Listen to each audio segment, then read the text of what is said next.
étudier l'anatomie du jéjuno-iléon. On entend par jéjuno-iléon la partie principale de l'intestin grêle. C'est le segment du tube digestif qui fait suite au duodénum, au niveau de l'angle duodéno-jéjunal, angle décrit par Treitz, et qui se termine dans le gros intestin, dans le cæcum, au niveau de la jonction iléo-cécale. Organe majeur de l'absorption des nutriments, son intégrité est indispensable pour que vous puissiez vous alimenter de façon efficace par la bouche.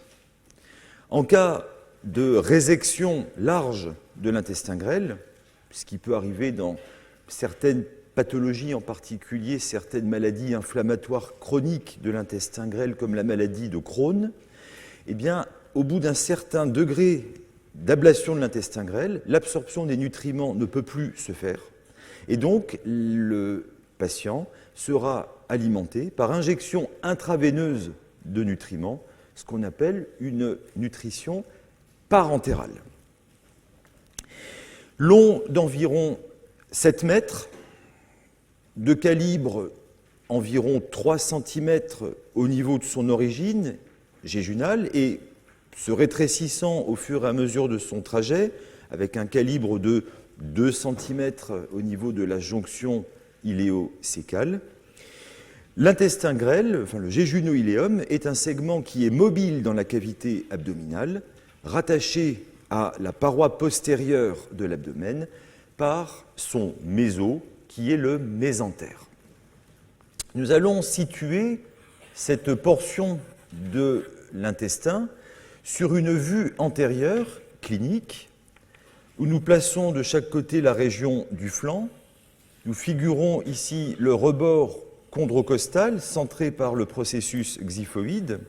Nous marquons vers le bas les lignes de Malgaigne, la région pubienne, et ici la racine des membres inférieurs.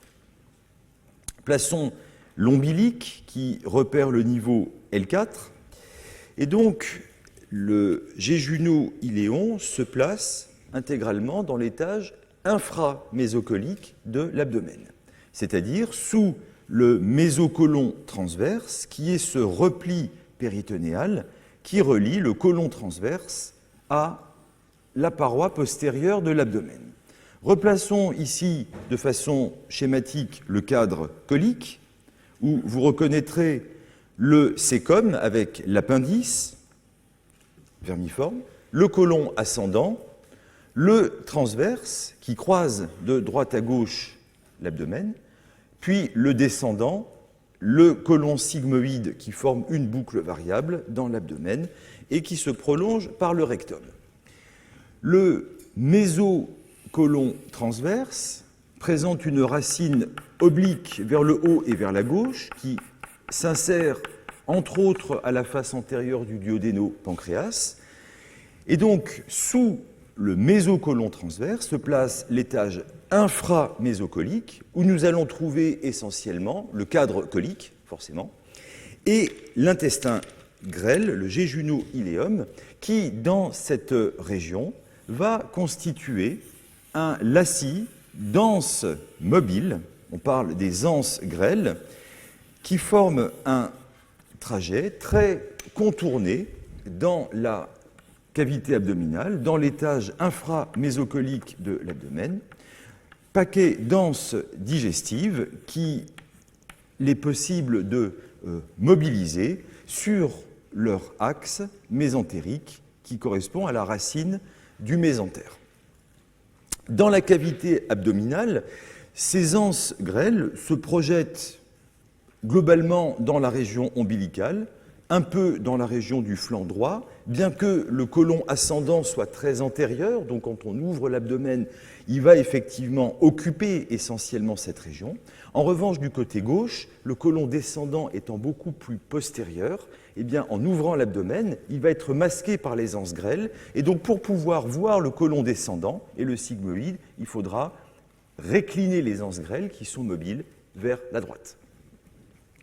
Dans la cavité abdominale, enfin, et entre les anses grêles et la paroi, s'interpose le grand omentum, qui est ce tablier péritonéal qui irradie depuis la grande courbure de l'estomac, qui recouvre le côlon transverse et qui va, avec sa vascularisation et ses riches éléments lymphoïdes, venir constituer en quelque sorte un pansement biologique pour la cavité péritonéale et va notamment présenter des phénomènes inflammatoires lorsqu'il existe une infection comme une appendicite par exemple, formant un vrai plastron dans l'abdomen. On parlera de plastron appendiculaire.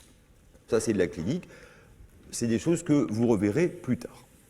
Alors, nous étudierons, comme pour tout organe de la cavité abdominale, la morphologie externe, la structure, la vascularisation, l'innervation, les lymphatiques et les rapports.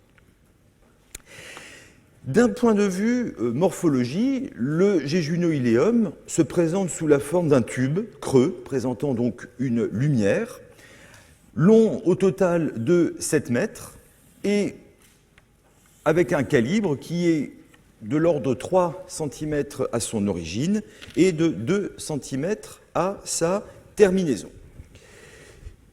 La surface du jéjuno-iléum est recouverte quasiment entièrement par le péritoine viscéral qui se réfléchit au niveau du bord mésentérique du jéjuno-iléum et se prolonge, on peut le schématiser ainsi, par le mésentère qui relie en tout point le jéjuno-iléon à la paroi abdominale postérieure. Ce mésentère, ce méso, est constitué de 2 feuillets, un feuillet droit et un feuillet gauche. Et entre ces 2 feuillets, vous allez trouver du gras, de la graisse. C'est pour ça qu'à l'ouverture de l'abdomen, il apparaît plutôt jaunâtre. Et dans l'épaisseur du mésentère, c'est-à-dire entre ces 2 feuillets, vont cheminer les vaisseaux, les lymphatiques et les nerfs qui commandent aux fonctions du jéjuno-iléon. D'un point de vue structure, si l'on réalise une coupe et qu'on agrandit de cet organe, eh bien, le jéjuno-iléon va être constitué de la profondeur, c'est-à-dire de la lumière à la superficie, de 3 couches de tissu. Nous allons d'abord avoir, circonscrivant la lumière du jéjuno-iléon, une couche muqueuse, cette couche muqueuse étant marquée par des replis semi-circulaires formant des sortes de valves non continentes et disposées, on les représente ici par transparence, des valves non continentes qui se suivent tout au long de la longueur de cet organe. Lorsque l'on étudie la muqueuse du grêle au microscope, on voit qu'elle est soulevée de très nombreuses villosités intestinales. Ces villosités, qui sont recouvertes d'entérocytes et de cellules à mucus, permettent l'absorption des nutriments. On retrouve également au sein de la muqueuse du jéjuno-iléum des cellules lymphoïdes, donc des cellules immunitaires, qui soit constituent des follicules, c'est-à-dire des sortes de petits nodules lymphoïdes, voire des plaques qui se disposent au sein de la muqueuse, formant les follicules agrégés ou plaques de Peyer.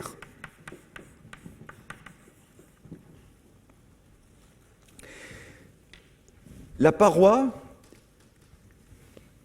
sous la muqueuse, va être essentiellement, dans son épaisseur, constituée d'une tunique musculeuse, constituée de cellules musculaires lisses, disposées en 2 couches, une couche circulaire interne et une couche longitudinale externe.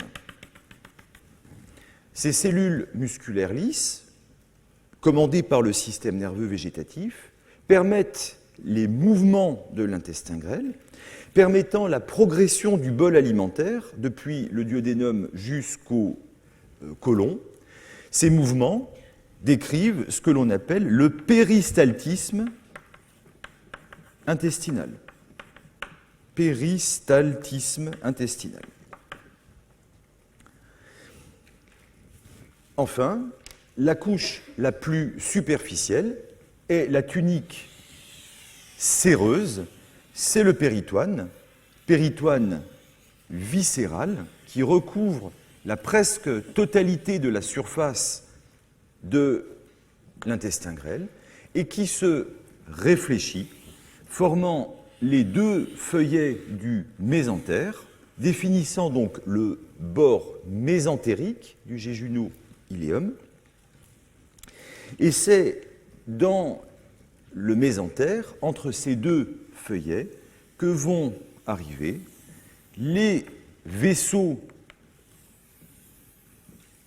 c'est-à-dire les suppléances artérielles. Ce sont ici des artères droites, recta, les vaisseaux droits, on va en voir la constitution dans un instant, accompagnés de veines qui drainent le sang veineux du grêle,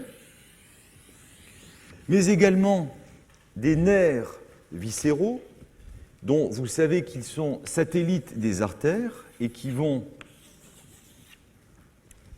apporter la commande végétative, qui vont commander à la fois le fonctionnement de la paroi musculaire lisse, donc le péristaltisme, et la sécrétion des glandes muqueuses, pour les sécrétions du grêle. Ces fibres afférentes, donc ces nerfs viscéraux, sont reliés par des plexus végétatifs qui se disposent au sein de la paroi du grêle. Ces plexus sont les plexus mi-entériques,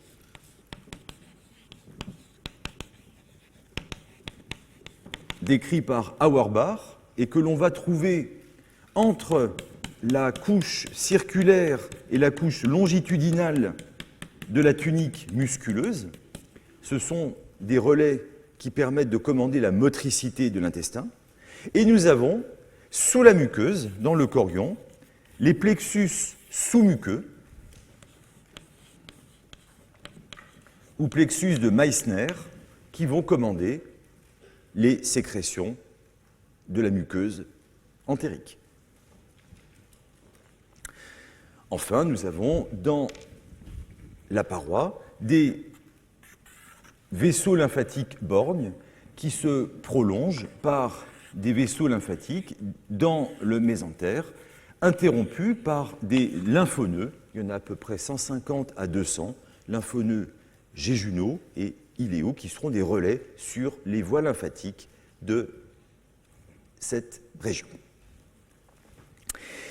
La vascularisation de tout le jéjuno-iléum, la vascularisation artérielle, dépend d'une seule collatérale de l'aorte abdominale, c'est l'artère mésentérique supérieure. Nous allons schématiser l'organisation de cette vascularisation en plaçant le cadre duodénal. Vous reconnaissez ici ces 4 portions. L'angle duodéno-jéjunal, dont je vous rappelle qu'il est fixé au pilier gauche du diaphragme par le muscle suspenseur du duodénum. Et nous placerons ensuite un premier segment ici de jéjunum. On va l'interrompre, ça fait 7 mètres de long, donc c'est très long. Et on va retrouver à ce niveau la partie iléale de l'intestin grêle, sur laquelle nous représenterons d'ailleurs à ce niveau un petit diverticule qui est variable, qui existe chez quelques pourcents des individus. C'est le diverticule iléal ou diverticule de Meckel, qui constitue le vestige du canal omphalo-mésentérique, donc le sommet de l'anse intestinale primitive, et qui peut être l'objet, puisque c'est une poche borgne, d'infections, d'inflammations, au même titre que l'appendice. Et parfois, une symptomatologie d'appendicite n'est pas liée à une inflammation de l'appendice vermiforme, mais de ce petit diverticule, qui est d'ailleurs systématiquement recherché dans les procédures d'appendicite aigu. Nous faisons arriver ici l'iléon terminal dans le côlon, où nous placerons le cécum, l'appendice vermiforme, le côlon ascendant, et au-delà de l'angle colique droit, le côlon transverse dans sa partie initiale et que nous relevons vers le haut par l'intermédiaire ici d'un crochet chirurgical. Dans le cadre duodénal vient s'enchasser le pancréas, que vous connaissez maintenant, avec sa tête, son processus inciné, son tubercule omental, puis le corps. Nous l'interrompons ici, on n'a pas besoin de plus de pancréas. L'artère mésentérique supérieure est l'artère d'une partie du cadre duodénal et de la tête du pancréas, de tout le grêle et de la moitié ou des 2/3 droits du cadre colique. C'est pour ça qu'on a mis un peu de côlon. Branche collatérale de l'aorte abdominale, naissant de la face antérieure de l'aorte en regard de L1. Cette artère va donc naître en arrière de la tête du pancréas et elle se porte vers le bas, vers l'avant et légèrement vers la droite, venant constituer un trajet qui est légèrement courbé, formant une convexité qui regarde vers la gauche. Artère mésentérique supérieure. Cette artère, initialement rétropancréatique, va s'engager dans l'incisure pancréatique, c'est-à-dire entre la tête du pancréas et le processus incinatus. Elle passe en avant de la troisième portion du duodénum, puis va s'engager dans le mésentère, où elle va se distribuer à son territoire viscéral. Dans son trajet, l'artère mésentérique supérieure donne une première collatérale au niveau du processus inciné. C'est, on l'avait déjà cité, l'artère pancréatico-duodénale inférieure qui va participer à la formation des arcades de la tête du pancréas. Et je vous rappelle que c'est par l'intermédiaire de cette artère pancréatico-duodénale inférieure que le territoire de l'artère mésentérique supérieure s'anastomose avec le territoire du tronc cœliaque dont je figure juste l'origine ici en T12. Ça c'est important parce que je vous rappelle que dans les pathologies obstructives de l'aorte, elles sont très fréquentes, il peut y avoir des obstructions des origines des artères mésentériques et il est possible d'avoir un tractus digestif entier vascularisé sur une artère qui reste perméable, souvent le tronc cœliaque. Et bien sûr, quand celui-ci finit par se boucher, là c'est l'ischémie mésentérique, c'est-à-dire la nécrose intestinale, dont le pronostic est catastrophique. Ça ne se rattrape pas en général. Puis, un peu plus bas, l'artère mésentérique supérieure va donner des collatérales pour le grêle à gauche et des collatérales pour le côlon à droite. Du côté gauche, c'est-à-dire au bord gauche de l'artère mésentérique supérieure, donc au niveau de sa convexité, la mésentérique supérieure donne entre 12 et 14 collatérales qui sont d'abord jéjunales, puis iléales. Alors là, j'en mets un nombre, je mets le nombre que je veux, mais il y en a entre 12 et 14. Je ne vais pas les représenter systématiquement toutes. Là, j'en ai mis 1, 2, 3, 4, 5, 6, 7, 8, 9, 10, 11. J'y suis presque. Ces artères s'engagent dans le mésentère et elles vont se diviser par dichotomie dichotomie, c'est-à-dire se diviser par deux, et présente des anastomoses. Alors je ne vais pas le représenter sur toute la longueur de l'intestin, j'en représente juste sur un petit segment, mais ça se fait sur tout le long du grêle.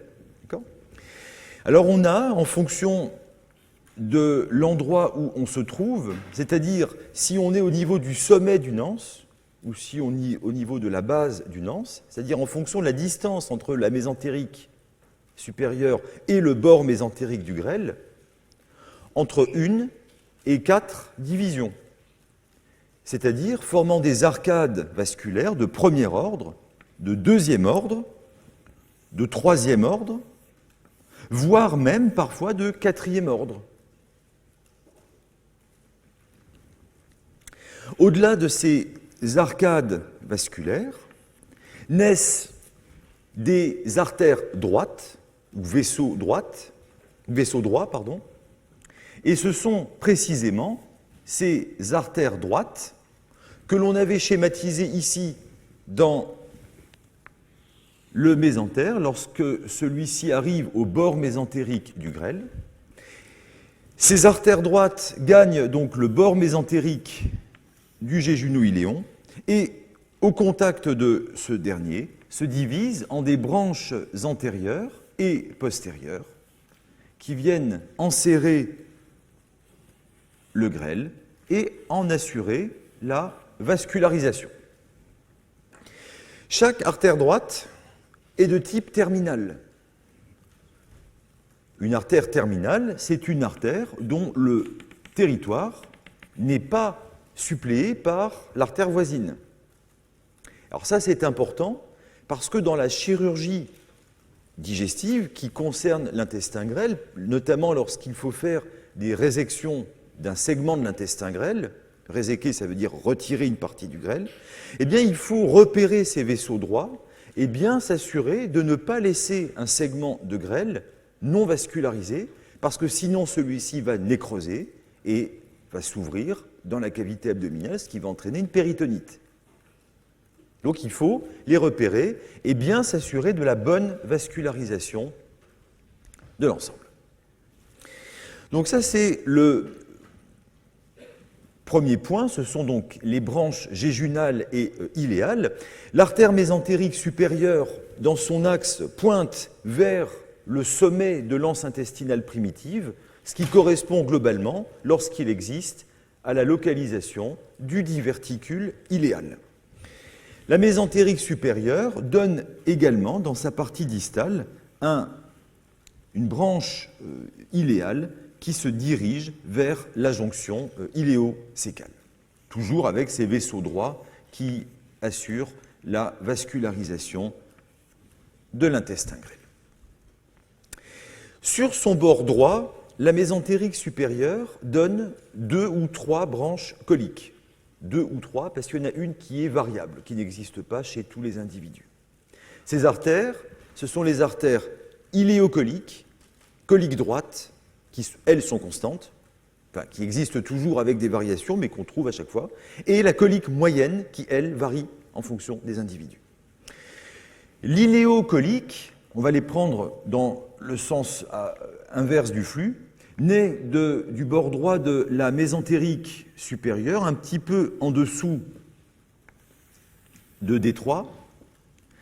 Elle se porte vers le bas et vers la droite, cheminant dans l'épaisseur du mésocolon droit, et elle arrive vers la jonction iléosécale, où elle va donner, ça on le reprendra quand on fera le cours sur le grêle, des artères pour le sécum, ce sont les artères sécales antérieures et postérieures, un rameau iléal qui va remonter vers l'iléon terminal et qui va d'ailleurs rejoindre le rameau iléal terminal issu directement de la mésentérique supérieure pour finir de constituer cette arcade vasculaire.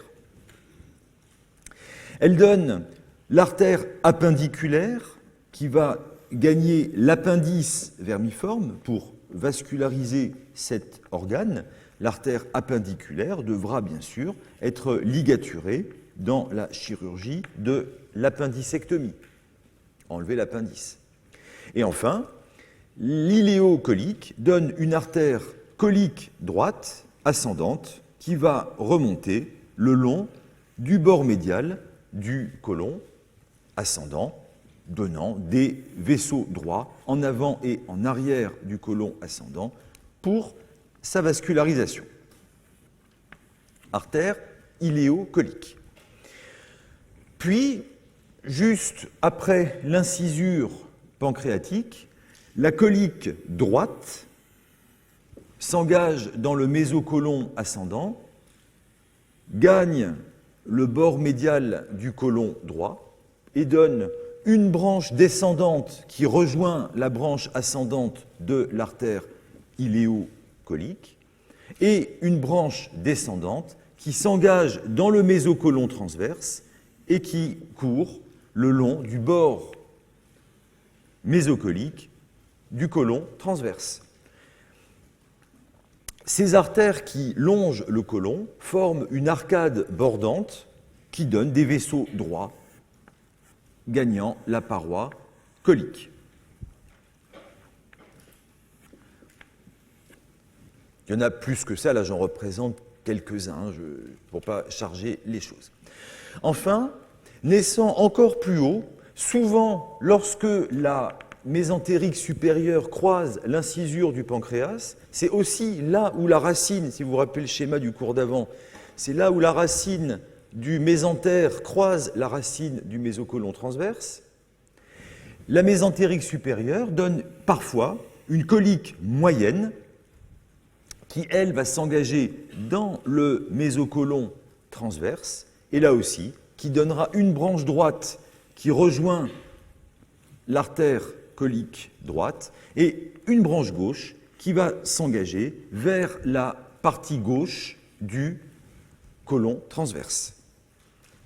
Et on le reverra dans le cours sur le côlon, cette arcade bordante du côlon transverse, qui a été décrite par Riolan au XVIIe siècle, et d'ailleurs elle est souvent encore dénommée arcade de Riolan, va à gauche s'anastomoser avec les branches les plus à droite de l'artère mésentérique inférieure. Et c'est donc en regard du côlon transverse, au niveau de son arcade bordante, que vous trouverez l'anastomose mésentérique supérieure, mésentérique inférieure. Ça, c'est un point qu'on reverra la prochaine fois. Donc, vous voyez que cette distribution artérielle des branches de l'artère mésentérique supérieure permet la vascularisation d'une partie du cadre duodénal par l'artère pancréatico-duodénale inférieure, de tout le grêle, par ailleurs, et de la moitié droite ou des 2/3 droites du côlon. Donc, c'est comme côlon ascendant et une partie du transverse. Le retour veineux se fait par des veines, voilà, j'enfonce une porte ouverte, satellites des artères, donc qui naissent dans la paroi de l'intestin, qui remontent, et ces veines viennent se collecter au niveau ici de la veine mésentérique supérieure, qui s'engage dans l'incisure pancréatique. Dans l'incisure pancréatique, la veine mésentérique supérieure est toujours à droite de l'artère mésentérique supérieure. Et vous le savez, en arrière de la tête du pancréas, cette veine mésentérique supérieure rejoint la veine spléno-mésentérique, issue de la réunion de la splénique et de la mésentérique inférieure, formant la veine porte que nous voyons émerger ici en arrière de D1 à l'aplomb du tubercule mental du pancréas et se diriger vers le foie, formant l'élément postérieur veineux du pédicule hépatique. Tout le sang veineux du grêle se draine dans la veine porte, il n'y a pas d'anastomose porto-cave à ce niveau. Les lymphatiques, qui naissent par des vaisseaux borgnes dans la paroi grélique, se prolongent par des vaisseaux lymphatiques qui sont satellites des vaisseaux sanguins. Ils cheminent dans l'épaisseur du mésentère. Il existe des relais par des lymphoneux qui sont des lymphoneux iléaux, jéjunaux. Ces lymphoneux se collectent au niveau des nœuds lymphatiques mésentériques supérieurs, puis vont rejoindre en arrière de l'aorte la citerne du Schill et vont prolonger leur trajet au-delà de la cavité abdominale dans le conduit thoracique, finissant leur course dans le confluent veineux jugulo-subclavier gauche, donc dans la région du creux supraclaviculaire gauche. C'est la raison pour laquelle des cancers de l'intestin grêle ou du côlon, plus fréquents au niveau du côlon qu'au niveau du grêle, peuvent donner des métastases lymphatiques supraclaviculaires gauche. C'est le signe de Troisier. Signe de Troisier. On préférera parler de signe de Troisier que de ganglion de Troisier. Vous savez que ce n'est pas le terme approprié. Et je me permets de vous rappeler que ce signe a été décrit par Virchow initialement. Et c'est pour ça que dans la littérature internationale, en particulier en anglais, vous pourrez lire le signe de Virchow, c'est exactement la même chose. Il n'y a que les Français qui parlent de Troisier, parce que Troisier, chirurgien français, avait constaté que d'autres cancers digestifs que les cancers de l'estomac pouvaient donner également des métastases supraclaviculaires gauche. C'est la raison pour laquelle, ça c'est un point important de la sémiologie, lorsque vous aurez à prendre en charge un cancer digestif, dans le stade initial ou dans le cadre du suivi d'un cancer digestif, vous devrez toujours palper les creux supraclaviculaires avec une attention particulière pour le creux supraclaviculaire gauche. C'est important d'un point de vue sémiologique. Enfin, les nerfs sont des nerfs végétatifs. Ils proviennent des ganglions et des plexus végétatifs péri-aortiques, et en particulier ceux qui vont réaliser une condensation autour du départ de l'artère mésentérique supérieure, formant le ganglion mésentérique supérieur.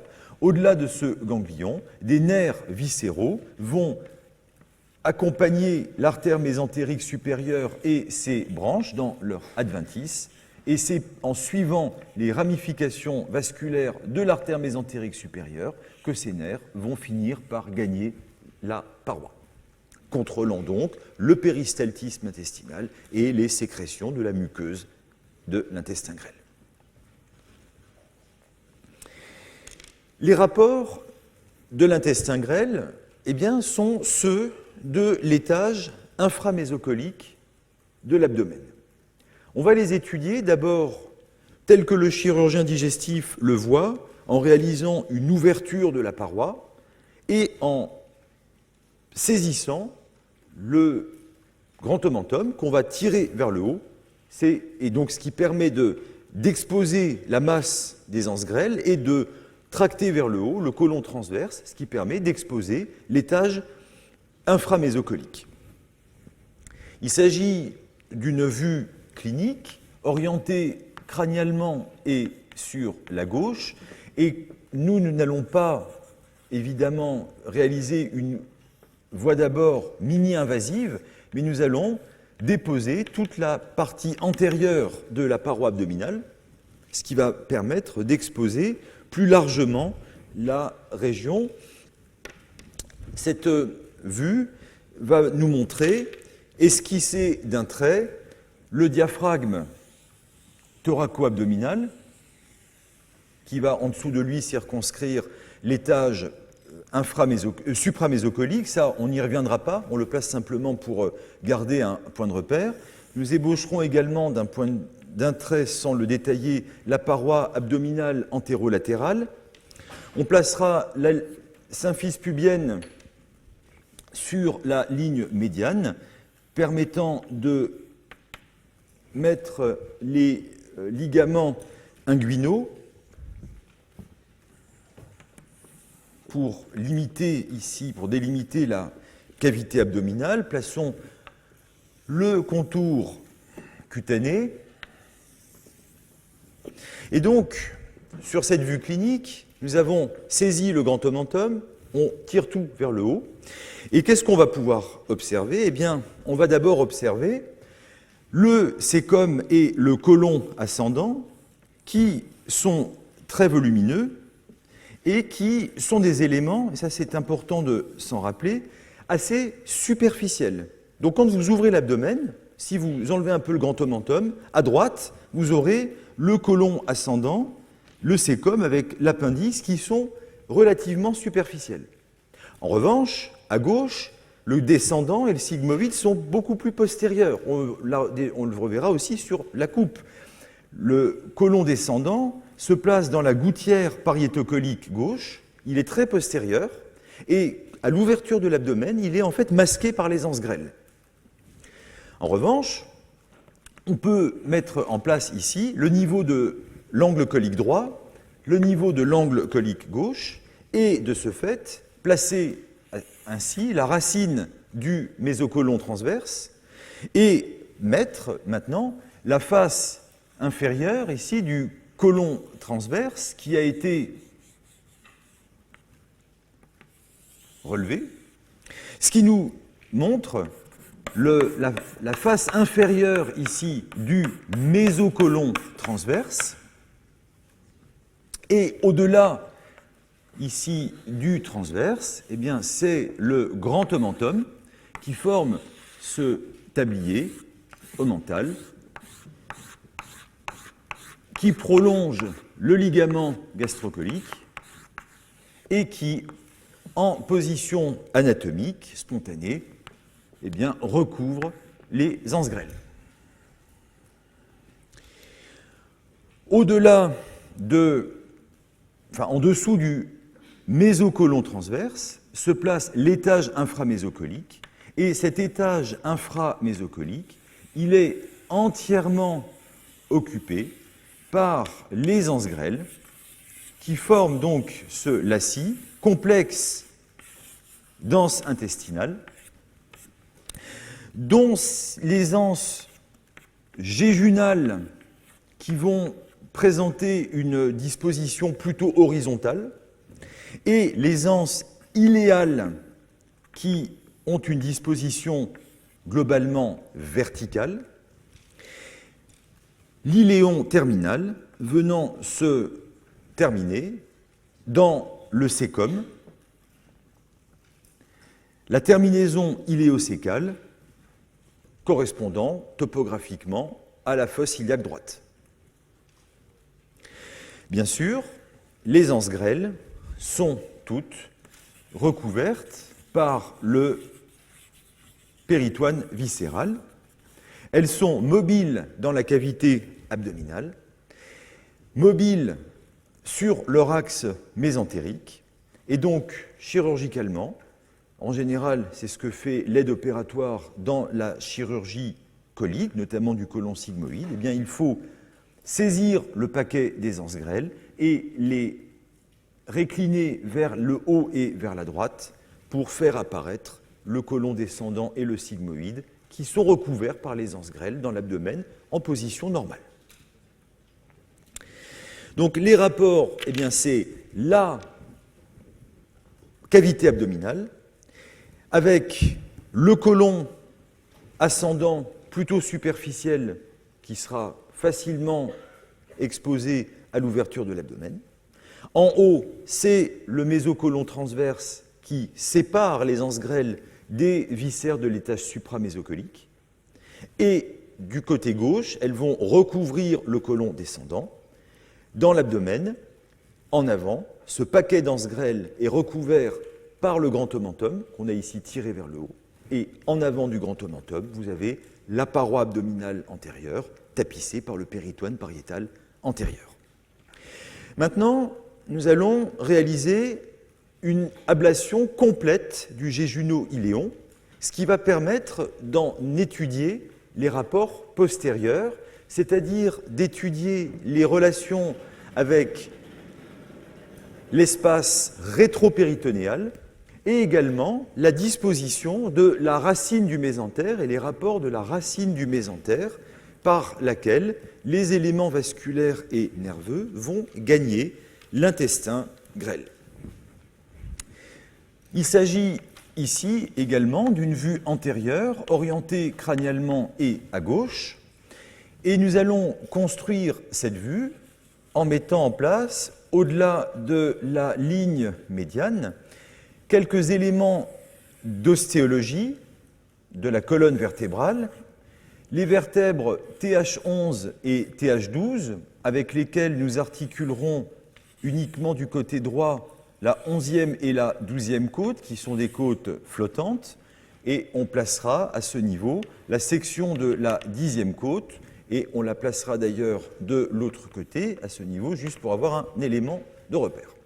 Puis nous aurons les vertèbres L1, L2, L3 qui est le sommet de la lordose lombaire, L4 et L5, et au-delà de L5 va se placer le disque lombosacré, puis le sacrum, dont l'aileron, ici, se prolonge par le bord latéral du sacrum,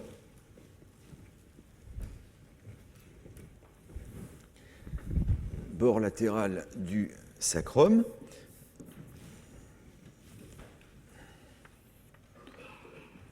Le voici. Nous plaçons à ce niveau le coccyx, les foramen sacrés ventraux, tout ça vous le connaissez, et au-delà de l'articulation sacro-iliaque, nous placerons ici l'os coxal droit, vous reconnaissez la crête iliaque, l'épine iliaque antéro-supérieure. Nous mettrons sur la ligne médiane et en bas la symphyse pubienne, qui va contracter de façon variable des niveaux de projection avec le coccyx. Le coccyx est globalement suprapubien chez les femmes et sa pointe se projette à la partie moyenne de la symphyse chez les hommes. Et reliant l'épine iliaque antéro-supérieure et le tubercule pubien, nous placerons ici le ligament inguinal. Mettons en place maintenant le cadre duodénal. On a enlevé le jéjuno-iléum, mais on laisse le duodénum. Donc nous placerons ici D1, le génus superius, D2, D3 qui croise transversalement la vertèbre L3, voire le disque L3-L4, et puis la partie ascendante ici du duodénum qui se prolonge par l'angle duodéno-jéjunal fixé au pilier gauche du diaphragme par le muscle suspenseur du duodénum. Enchâssé dans le cadre duodénal, le pancréas présente une tête qui se prolonge par le processus incinatus, marqué vers le haut par le tubercule omental, puis il va se prolonger par le corps, au-delà de l'isthme, puis la queue du pancréas, l'ensemble se portant vers la gauche et vers le haut, et la queue du pancréas contracte de façon variable des relations avec la rate, dont nous plaçons ici le bord antérieur crénelé, la face diaphragmatique, la face gastrique creusée par le hile splénique, où arrivent les vaisseaux spléniques, et présente vers le bas une base colique sous laquelle se place l'angle colique gauche, et donc nous plaçons ici la partie gauche du transverse, l'angle colique gauche, puis un petit segment du côlon descendant.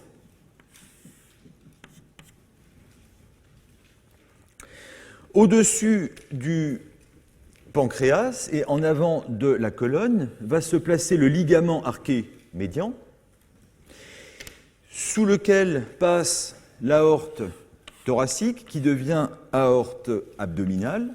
Elle donne immédiatement sous le ligament arqué médian le tronc cœliaque, je le place ici en coupe. Puis nous allons retrouver l'aorte sous D3, où elle vient se terminer en regard de la 4e vertèbre lombaire, donnant naissance aux artères iliaques communes, droite et gauche. Chaque artère iliaque commune se porte latéralement. Nous interrompons ici l'iliaque commune gauche, et en regard du disque lombosacré ou de l'articulation sacro-iliaque, chaque artère iliaque commune se divise en une iliaque interne pour le petit bassin et l'iliaque externe qui longe le détroit supérieur, puis s'engage dans la lacune vasculaire pour venir donner l'artère fémorale. C'est l'artère nourricière du membre inférieur. Ces éléments artériels sont accompagnés par des veines. Nous avons les veines, la veine fémorale qui devient veine iliaque externe, rejointe par la veine iliaque interne pour donner naissance à la veine iliaque commune, et en regard de L5, en arrière de l'artère iliaque commune droite, les deux veines iliaques communes, droite et gauche, se réunissent pour donner naissance à la veine cave inférieure que nous allons trouver cheminant à droite ici de l'aorte, dans la région rétropéritonéale, et que nous retrouvons à ce niveau la veine cave inférieure venant se jeter dans l'atrium droit, se terminer dans l'atrium droit après avoir traversé le diaphragme. Une fois avoir mis en place ces éléments vasculaires du rétropéritoine, et qui vont donc être des rapports du jéjuno-iléon et de la racine du mésentère, nous pouvons placer à droite le rein, dont le pôle supérieur affleure le bord inférieur de la 11e côte et qui présente un axe oblique en bas et en dehors, et amenant ce rein à présenter un pôle inférieur qui se place en regard de L3. Voici la face antérieure du rein droit, coiffée par la glande surrénale droite. Voici la surrénale droite, partiellement rétrocave, et qui va répondre à D2, à l'angle colique droit, qu'on va placer maintenant, et au foie. Le pôle inférieur et la partie inférieure de la face antérieure du rein droit répond à l'angle colique droit et à la partie initiale du côlon transverse. Nous pouvons maintenant placer ici la partie droite du cadre colique avec le cécum dans la fosse iliaque droite, puis le côlon ascendant, puis l'angle colique droit, puis la partie droite du côlon transverse.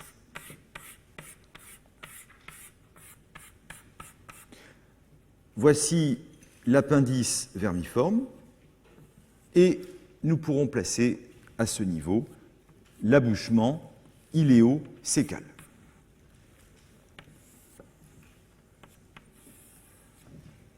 Vous voyez, on a évidemment ces éléments qui commencent à se mettre en place.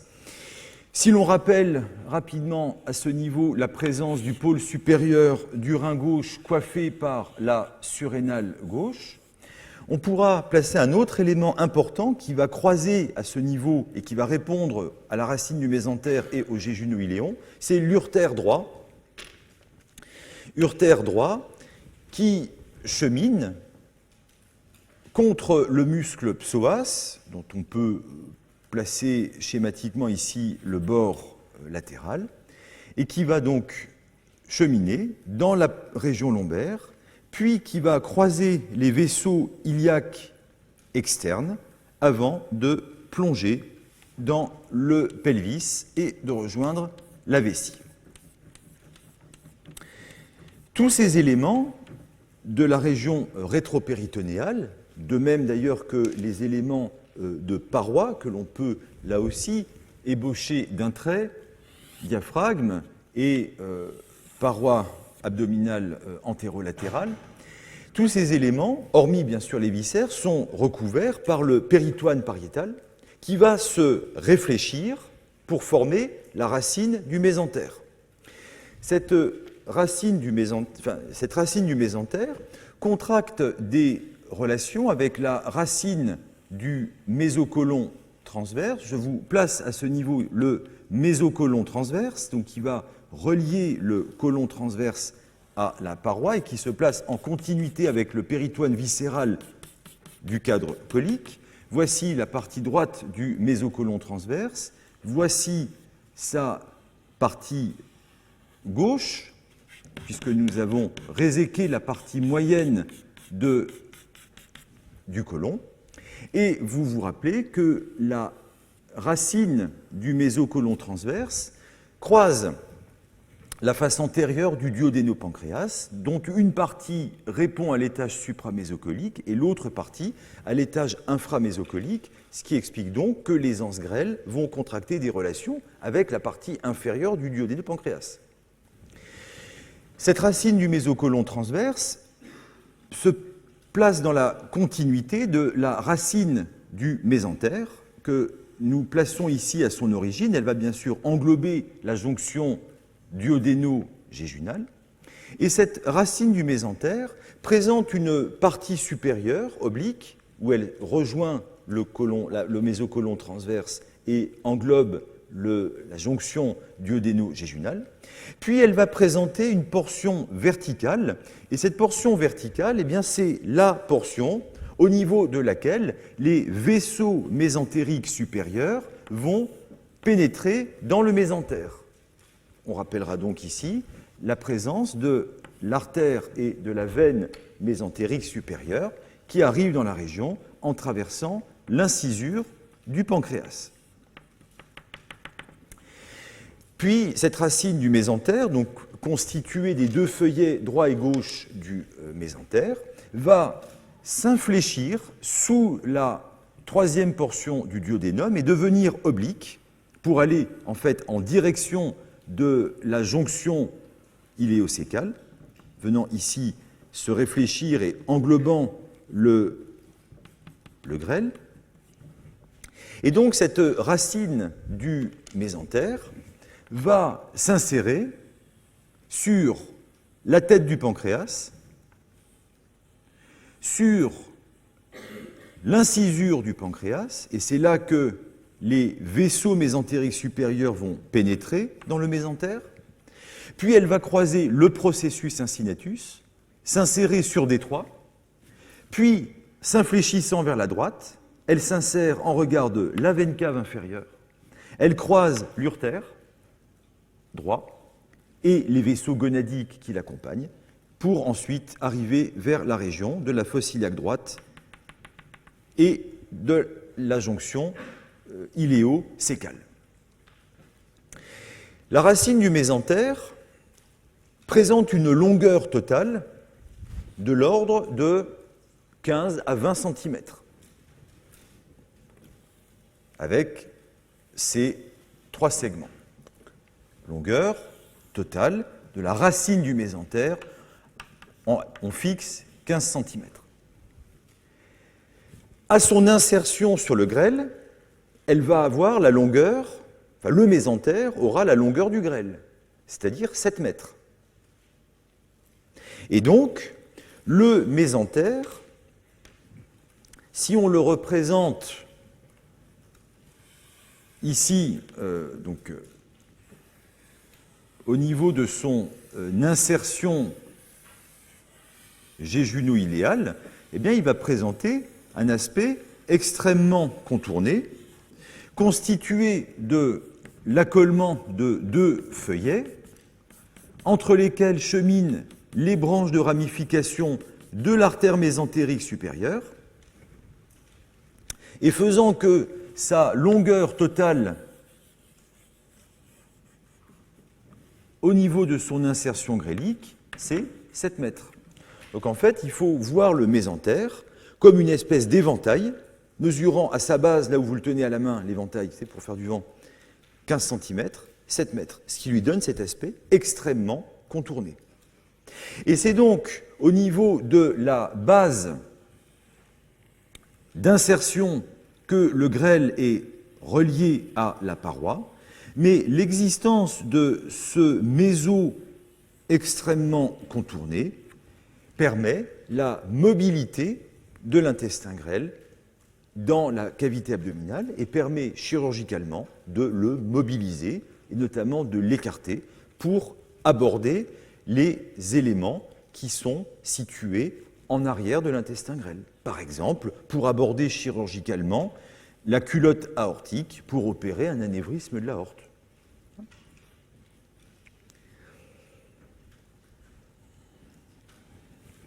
Alors on va juste terminer cette présentation du jéjuno-iléum en plaçant une coupe horizontale. On va faire une coupe horizontale qui va passer par L3, c'est-à-dire qui passe par la portion horizontale du duodénum, qui va nous montrer le mésentère, qui va nous montrer la racine du mésentère, et qui va également nous montrer, ça sera une introduction pour le cours suivant, que de part et d'autre de la racine du mésentère, donc avec ces feuillets qui se...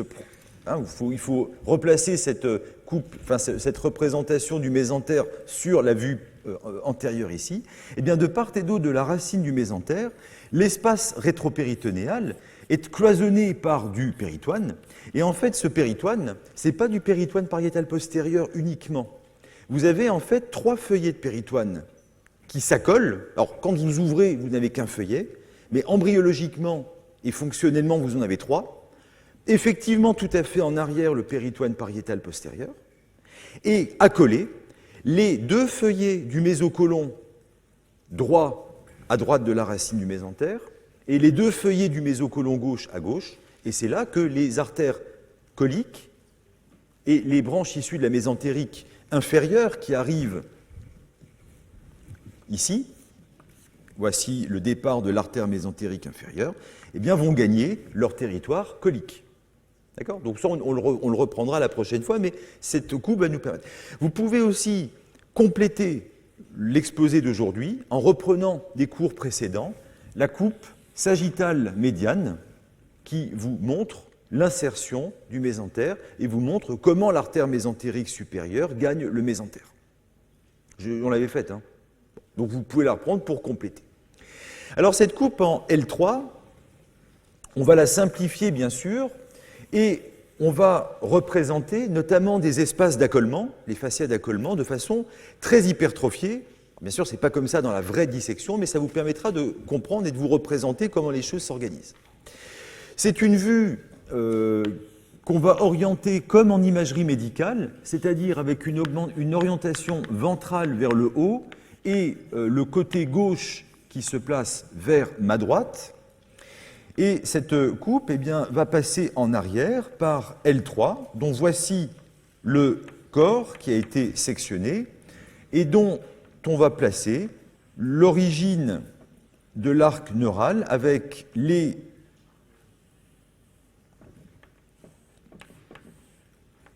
processus transverses qui arrivent à ce niveau, les pédicules ici et la partie tout antérieure du foramen vertébral. Alors on va essayer de faire un truc qui soit approximativement symétrique. Et donc on placera quelques éléments de paroi, on ne va pas tout détailler, on placera simplement les 2 muscles psoas qui s'insèrent sur des arcades fibreuses en regard des corps vertébraux et qui présentent en arrière des chefs transversaires. Voici les muscles psoas, droit et gauche. Puis nous aurons latéralement les muscles carrés des lombes qui s'insèrent sur la 12e côte, sur le versant postérieur de la crête iliaque et sur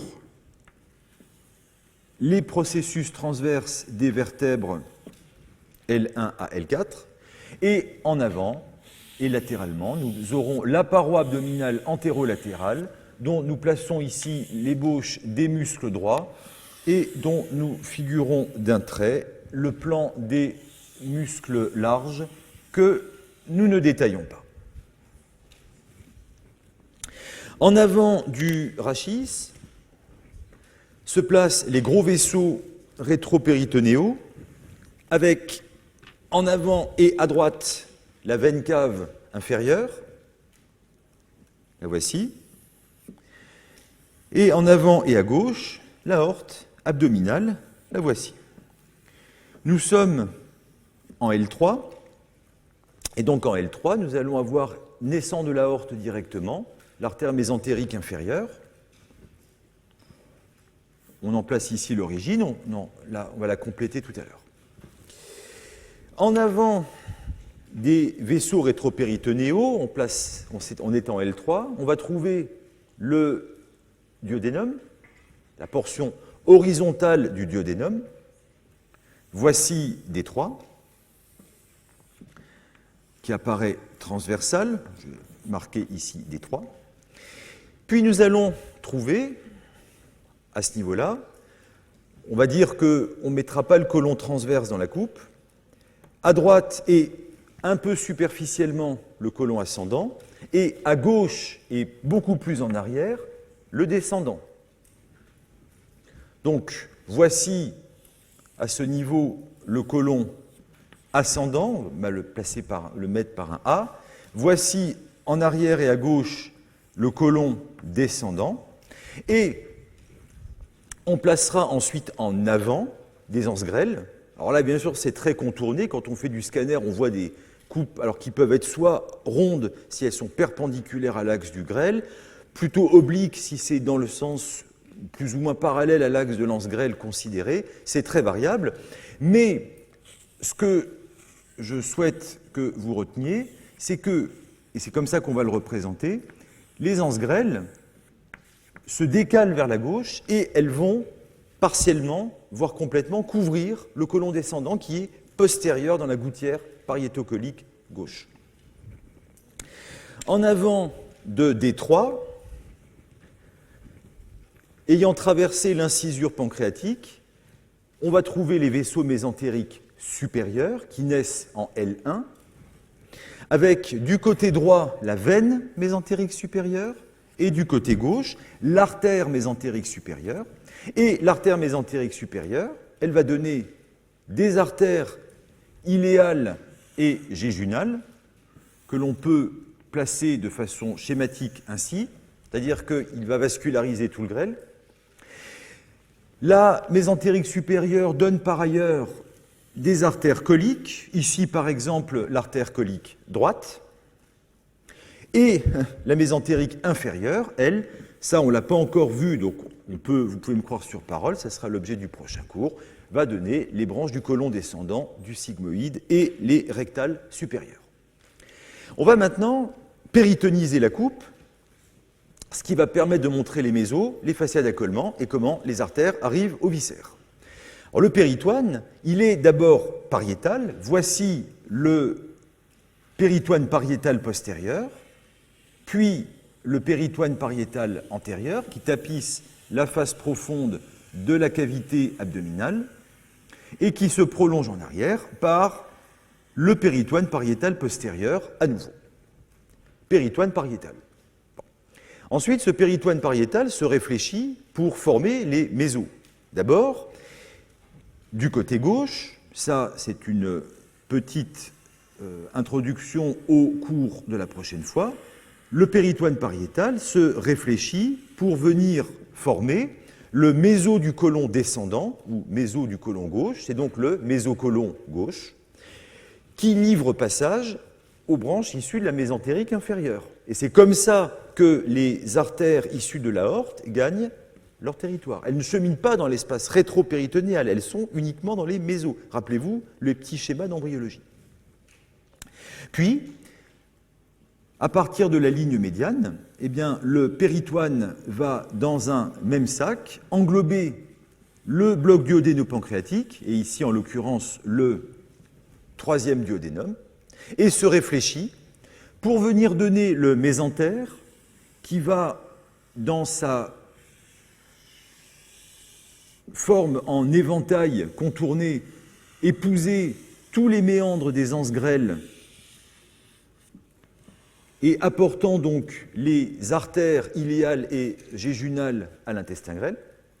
Et donc vient se constituer ici le mésentère.